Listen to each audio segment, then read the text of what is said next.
Welcome back students to the part 4 of today's session. In this module, we will be learning about relative velocity.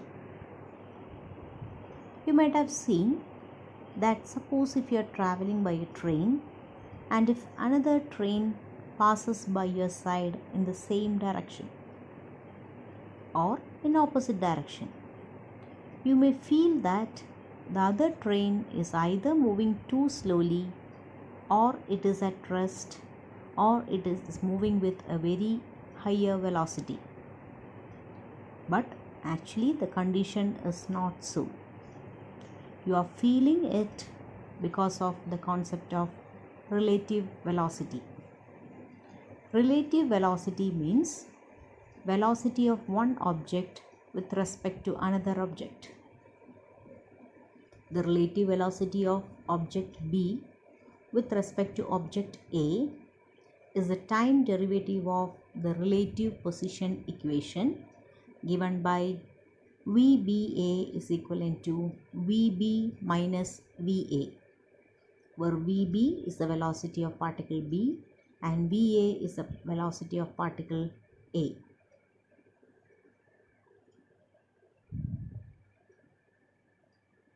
Suppose if two cars are moving in a plane, then the velocity of A relative to B is written as VAB, which is equivalent to VA minus VB. Similarly, the velocity of B relative to A is written as VBA is equivalent to VB minus VA.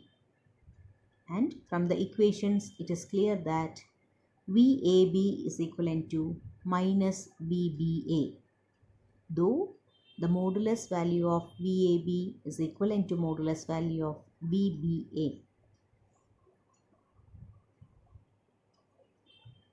So relative velocity of object 1 with respect to object 2 is V12 is equivalent to V1 minus V2. Relative velocity of object 2 with respect to object 1 is V21 is equivalent to V2 minus V1. Coming to the position time graph for two objects moving with equal velocities. So from the graph, you can see the position time graph for two objects P and P dash.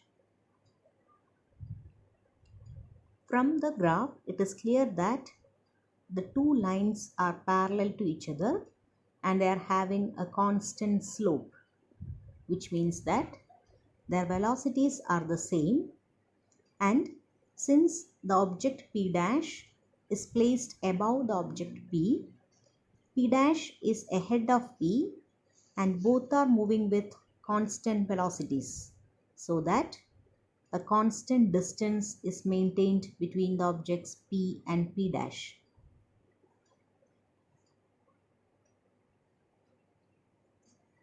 The second graph gives us the example for two objects which are moving with unequal velocities. From the figure, it is clear that object P was behind object P dash initially, and after a certain interval of time, the object P dash will be behind the object P, or we can say P will overtake object P dash. So from the graph, it is clear that P is moving with a higher velocity compared to P dash. And since their slopes are different, we can again conclude that the velocities of these two objects are not the same.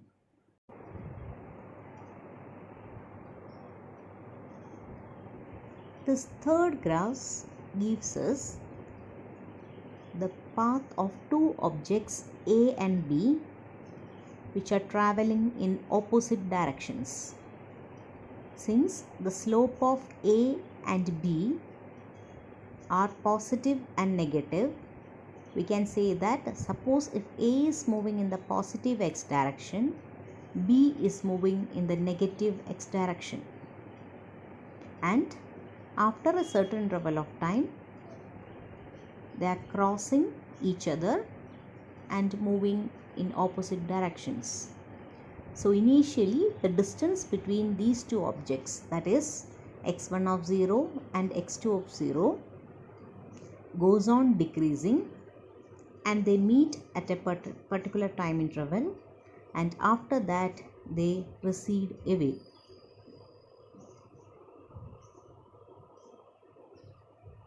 So from the three graphs we can conclude that the first graph gives us the idea of two objects which seems to be stationary for one another.